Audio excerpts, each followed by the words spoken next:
All know that. लेकिन यहूदी और ईसाई जो इब्राहिम अलैहिस्सलाम को एक सच्चा पैगंबर मानते हैं, वो सारी इंपॉर्टेंस जेरूसलम को देते हैं और मक्का को बस एक आम सी सिटी कहते हैं, और कहते हैं कि मक्का का इब्राहिम अलैहिस्सलाम और उनके खुदा से कोई ताल्लुक नहीं है। लेकिन इन्हीं की किताब तौरात में क्लियरली लिखा हुआ है कि मक्का में ही खुदा का घर है।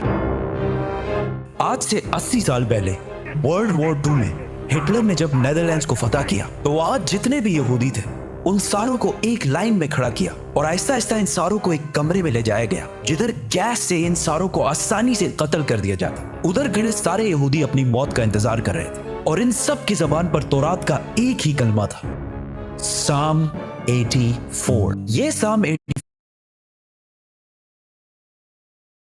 84 यहूदियों की मेन किताब तनाख और हिब्रू बाइबल के बुक ऑफ साम्स में लिखी हुई है। तनाख यहूदियों के लिए सबसे इंपॉर्टेंट किताब है और इस तनाख के 3 मेन हिस्से हैं। तौराह जो मूसा अलैहिस्सलाम पर नाजिल हुई, नवियाना जो यहूदियों की बाकी पैगंबरों पर नाजिल हुई, और कैटुएम जिसका एक हिस्सा द बुक ऑफ साम्स है जो दाऊद अलैहिस्सलाम पर नाजिल हुई थी, जिसे मुसलमान ज़बूर के नाम से जानते हैं। साम 84 में लिखा है, कितनी खूबसूरत है आपके रहने की जगह, ए अजीम रब। ब्लेस्ड आर द पीपल जो आपके घर में रहते हैं और हर वक्त आपकी इबादत करते हैं और उनका दिल सिर्फ पिलग्रिमेज हज की तरफ होता है। जब वो बक्का के खुश्क वादी के पास से गुजरते हैं, बक्का तो वो उस वादी को स्प्रिंग्स चश्मों में बदल देते हैं। They go from strength to strength, जिसका असली हिब्रू तर्जुमा है they go from mountain to mountain. यहूदियों की इस किताब में क्लियरली लिखा है कि खुदा का एक घर है,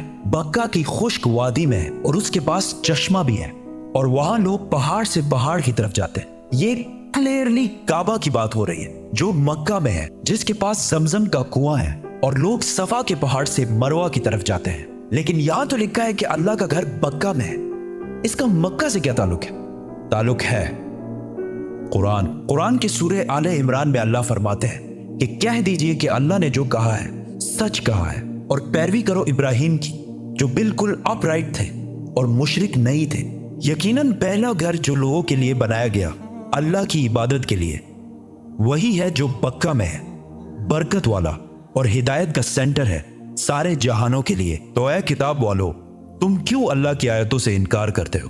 कुरान और तौरात दोनों ने मक्का को मक्का नहीं बल्कि बक्का का है, और बक्का मक्का का ही पुराना नाम है। मुसलमानों का पहला किबला मक्का के बजाय जेरूसलम में बैतुल मुकद्दस था। एक दिन मदीना में रसूलुल्लाह सल्लल्लाहु अलैहि वसल्लम मस्जिद में नमाज पढ़ा रहे थे कि अचानक अल्लाह की तरफ से हुक्म हुआ कि जहां भी हो अपना रुख बैतुल मुकद्दस से फेर कर मक्का में काबा की तरफ करो। तो रसूलुल्लाह सल्लल्लाहु अलैहि वसल्लम नमाज के दौरान ही 180 डिग्रीज काबा की तरफ टर्न हुए और पीछे खड़े सारे सहाबा ने भी ऐसा ही किया, और इस तरह पहली दफा मुसलमानों का नया किबला बना। तो यहूदियों ने कहा कि मुसलमानों ने असली किबले बैतुल मुकद्दस को छोड़कर पता नहीं कहां से एक नया किबला इजाद कर लिया। यहूदी और हिस्टोरियंस दोनों इस बात को मानते हैं कि जेरूसलम में यहूदियों का पहला टेंपल सुलेमान अलैहिस्सलाम ने आज से 3000 साल पहले बनाया था, जबकि मक्का में काबा को इब्राहिम अलैहिस्सलाम ने बनाया था, जो सुलेमान अलैहिस्सलाम से भी हजारों साल पहले गुजर चुके थे। तो मुसलमानों ने एक नया किबला इजाद नहीं किया बल्कि असली किबले की तरफ वापस गए हैं।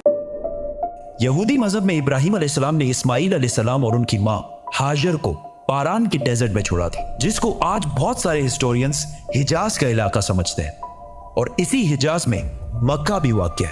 यहूदियों के रिलीजन में इस्माइल अलैहिस्सलाम की इतनी इंपॉर्टेंस नहीं है जितनी इसहाक अलैहिस्सलाम की है, और वो कहते हैं कि इब्राहिम अलैहिस्सलाम को इसहाक अलैहिस्सलाम को ज़िबा करने का हुक्म दिया गया था, इस्माइल अलैहिस्सलाम को नहीं। लेकिन वो हमेशा से इस्माइल अलैहिस्सलाम और उसकी औलाद को नेक और सच्चे लोग मानते हैं, और इसका अंदाजा इस मूवी के क्लिप से होगा जो यहूदियों ने मूसा अलैहिस्सलाम पर बनाई थी। जब मूसा अलैहिस्सलाम मिस्र से भागकर जैथरो के पास पनाह लेते हैं तो जैथरो उनसे कहते हैं, Abraham is the father of many nations. We are the children of Ishmael, his firstborn. We are the obedient of God.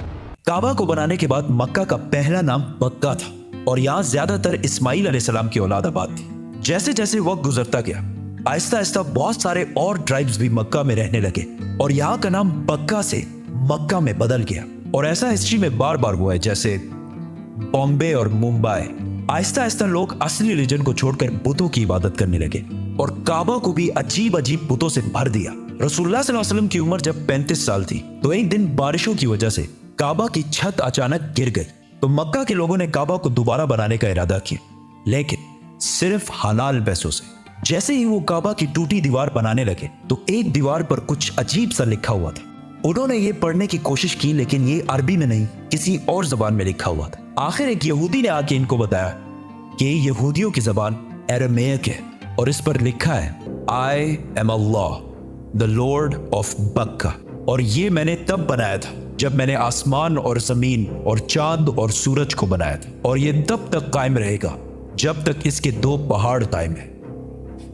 और आज भी काबा के गिलाफ के ऊपर मक्का नहीं बक्का लिखा हुआ है।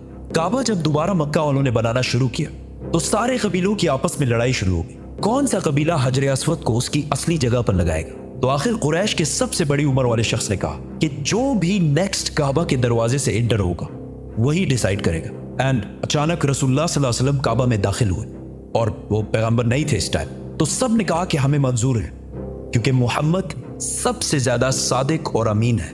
तो रसूलुल्लाह सल्लल्लाहु अलैहि वसल्लम ने इनकी लड़ाई खत्म करने के लिए हजर अस्वद को एक चादर के दरमियान में रखा और सारे कबीलों को कहा कि इस चादर को साइड से पकड़ लो। और जैसे ही वो उस जगह पहुंचे तो रसूलुल्लाह सल्लल्लाहु अलैहि वसल्लम ने हजर अस्वद अपने हाथों से काबा के अंदर फिट किया। लेकिन काबा इस टाइम भी 360 बुतों से भरा हुआ था, और काबा की चाबी उस्मान बिन तलहा के पास थी। पैगंबर बनने के बाद एक दिन रसूलुल्लाह सल्लल्लाहु अलैहि वसल्लम उस्मान बिन तलहा के पास आए और उनसे काबा की चाबी मांगी। तो उन्होंने कहा कि काबा की चाबी और आप। तो रसूलुल्लाह सल्लल्लाहु अलैहि वसल्लम ने उस्मान बिन तलहा से कहा कि याद रखो, एक दिन तुम काबा की चाबी मेरे हाथ में देखोगे और मैं जिसे चाहूंगा ये चाबी दूंगा।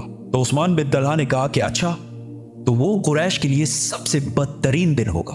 तो रसूलुल्लाह सल्लल्लाहु अलैहि वसल्लम ने कहा कि नहीं, वो दिन कुरैश के लिए सबसे इज्जत वाला दिन होगा। इस वाकये के कुछ ही साल बाद आखिर रसूलुल्लाह सल्लल्लाहु अलैहि वसल्लम ने 10,000 मुसलमानों के साथ मक्का को फतह कर लिया और काबा के अंदर मौजूद सारे बुतों को तोड़ दिया और काबा की चाबी उस्मान बिन तलहा को वापस कर दी। इसके बाद मुसलमान अरब के सबसे पावरफुल फोर्स बन गए। लेकिन मक्का को फतह करने के सिर्फ 14 दिन बाद मुसलमान अपनी जिंदगी की सबसे मुश्किल जंगों में से एक के लिए हुनैन की तरफ रवाना हुए। सब्सक्राइब।